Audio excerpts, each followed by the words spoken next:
नमस्कार दोस्तों। Bihar special series में सभी लोगों का एक बार फिर से स्वागत है। आज जो हम लोग शुरुआत करेंगे बिहार पर तुर्क आक्रमण से करेंगे, ठीक है। तो चलिए शुरुआत करते हैं। मध्यकालीन बिहार हम लोग पढ़ रहे थे। मैग्रा हिल की जो किताब जो थी संजय सिंह वाली, उसी से हमारी ये संपूर्ण बिहार सीरीज चल रही है। अच्छी किताब है, आप लोग इसे ले सकते हो, ठीक है। तो बिहार पर तुर्क आक्रमण की बात करेंगे तो 12वीं शताब्दी के अंत में और 13वीं शताब्दी के प्रारंभ में बिहार पर तुर्कों का आक्रमण हुआ, ठीक है। ध्यान में रखना क्या होता है। तो 12वीं शताब्दी का अंत होता है और 13वीं शताब्दी का प्रारंभ होता है जब बिहार पे तुर्क आक्रमण होता है। उस समय बिहार की बात करेंगे तो राजनीतिक इकाई नहीं था। उत्तर और दक्षिण बिहार के मध्य गंगा नदी न केवल भौगोलिक विभाजन रेखा बल्कि राजनीतिक सीमा रेखा भी थी। तो अभी भी आप देखोगे तो उत्तर बिहार और दक्षिण बिहार को बांटने का कार्य जो करता है सो कौन करता है, तो ध्यान रखना गंगा नदी करती है। उस समय में भी अगर बात करेंगे तो भौगोलिक विभाजन और साथ में राजनीतिक विभाजन दोनों का कार्य जो थी, ठीक है, कौन करती थी, तो गंगा नदी करती थी, ध्यान में रखना। बिहार का अधिकांश भाग उस समय मिथिला के कर्नाट वंश के शासकों के अधीन था, जैसा कि हमने पहले भी पढ़ा है ना। तो नाने देव के द्वारा एक वंश स्थापित किया गया था मिथिला के क्षेत्रों में, जिसकी राजधानी नेपाल के तराई के सिमरावगढ़ में थी। और वह वंश का नाम क्या था, तो कर्नाट वंश, ठीक है। तो जिस समय बिहार पर तुर्क आक्रमण हुआ, अगर आपसे ये प्रश्न पूछा जाए उस समय बिहार पे किस वंश का शासन था, तो ध्यान में रखना कर्नाट वंश, ठीक है। वही दक्षिण बिहार की बात करेंगे। कर्नाट वंश मुख्यतः जो था उत्तर बिहार में कार्यरत थी, ये भी आपको ध्यान में रखना। वही दक्षिण बिहार के पठारी क्षेत्रों में छोटा नागपुर के नागवंश की चर्चा आपको देखने को मिलती है, जो कि मुख्य रूप से जनजातीय शासकों की तहत मतलब जो था दक्षिण बिहार उस समय था। मुख्यतः छोटा नागपुर का जो पठारी भाग हो गया, जो कि वर्तमान में अभी झारखंड में आपको पड़ता है, ठीक है। अगर आपसे पूछा जाएगा कि बिहार पर जो तुर्क आक्रमण हुआ उसका नायक का नाम बताइए, तो ध्यान में रखना बख्तियार खिलजी नाम था उसका, ठीक है। ये कुतुबुद्दीन ऐबक का सेना नायक था, ध्यान में रखना। 1193 में बख्तियार खिलजी ने नालंदा विश्वविद्यालय को ध्वस्त कर दिया, ठीक है। 1193 में इसने नालंदा विश्वविद्यालय को ध्वस्त कर दिया, ठीक है। और कुछ लेखक जो मुख्यतः बख्तियार खिलजी का या फिर तुर्क आक्रमण का बचाव करते हैं, वो लिखते हैं कि भाई बख्तियार खिलजी ने नालंदा विश्वविद्यालय का आक्रमण इसलिए किया क्योंकि उसे लगा कि ये किसी प्रकार का फोर्ट है, ठीक है, क्या है, तो किला है। और किला समझकर उसने मतलब क्या किया, नालंदा विश्वविद्यालय पे आक्रमण किया। लेकिन ऐसा नहीं था, 98 में रखना, ये सोची समझी आक्रमण था और एक सभ्यता एक संस्कृति को नाश करने का ये एक प्रयास था, ठीक है।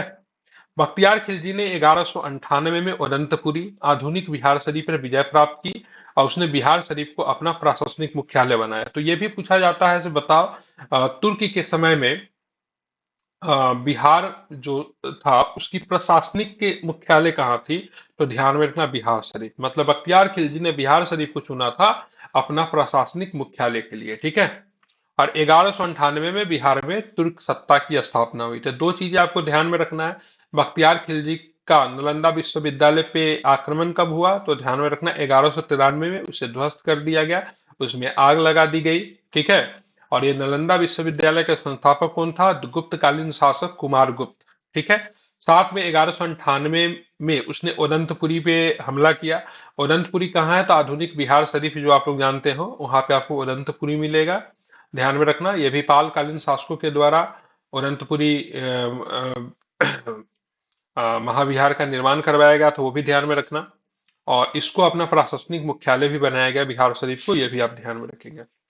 बख्तियार खिलजी ने 1203 में लक्ष्मण सेन की राजधानी, ठीक है, नौदीप पर आक्रमण किया, ठीक है। नदिया कहते हैं इसको, ध्यान में रखना। मुख्यतः आई थिंक नदिया लखनौती थी, आई थिंक। एक बार आप लोग चेक कर लेना लक्ष्मण सेन की राजधानी कहाँ थी, लखनौती होनी चाहिए, बंगाल में ही पड़ता है। उस पे यह आक्रमण करता है 1203 में। लक्ष्मण सेन जो था सेन वंश का शासक था, ठीक है। और ये पराजित होता है और भाग खड़ा भी होता है, ठीक है। और बख्तियार खिलजी ने बिहार और बंगाल के क्षेत्रों को जीतकर एक प्रांत के रूप में संगठित करके लखनौती को राजधानी बनाया। तो आई थिंक इसकी भी लखनौती थी या फिर नदिया रहा होगा। एक बार आप लोग चेक करके बता देना से सेन वंश की राजधानी उस समय कहाँ पे थी, क्योंकि लखनौती को राजधानी तो बख्तियार खिलजी ने बनाया था। तो थोड़ा यहाँ पे कंफ्यूजन मुझे हो रहा है। आई थिंक नदिया रही होगी या फिर नौदीप दिया हुआ हो सकता है, नदिया हो पुराना नाम उसका। तो एक बार आप इसे क्लियर करना, ठीक है।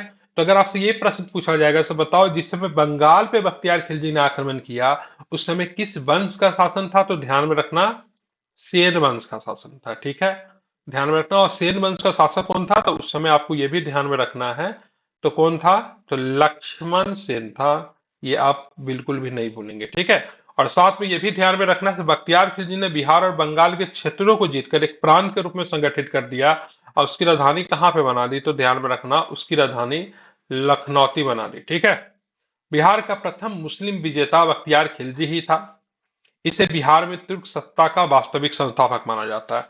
तो अगर आपसे ये पूछा जाए तो बताओ बिहार का प्रथम मुस्लिम विजेता कौन था, तो बख्तियार खिलजी।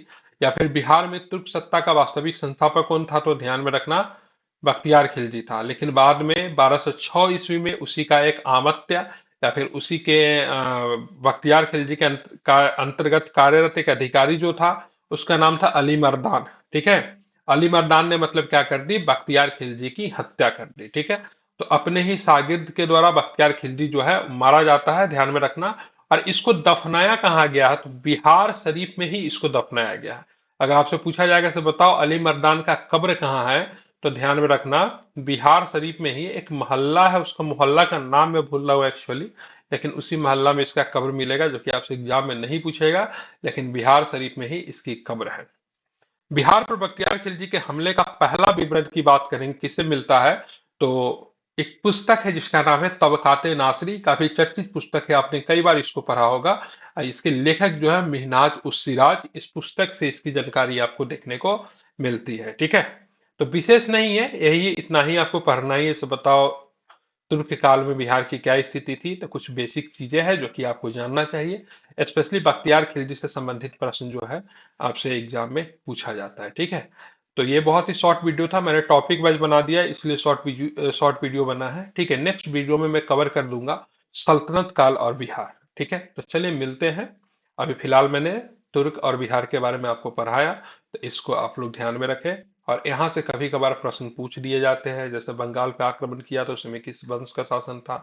ठीक है, जब यहाँ पे बिहार पे आक्रमण हुआ था उस समय अ, कर्नाट वंश का शासक कौन था, हरि सिंह देव था। तो ये कुछ बेसिक चीजें हैं, ये सारी चीजें आपको जाननी चाहिए। ठीक है, शुक्रिया। मिलता हूँ सल्तनत कालीन बिहार वाले टॉपिक में।